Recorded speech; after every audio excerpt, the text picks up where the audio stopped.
In this video, I'm going to show you how to copy trade in Pocket Broker. So to do this, you have to use a real account because on demo accounts, copy trading is not going to be available. So go to the top of your screen inside your app and tap on your accounts and switch over to the QT Real account, okay?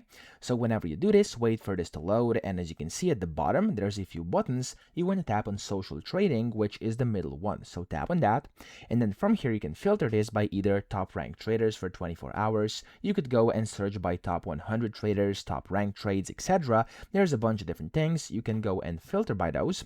And then here you'll basically see your, of course, people you can essentially copy trade. So what you want to do here is simply tap on a specific person, like this one, for example. Again, I'm not a financial advisor. I'm just trying to show you how to actually perform this. You can make your own decisions. You're going to have to do that, of course.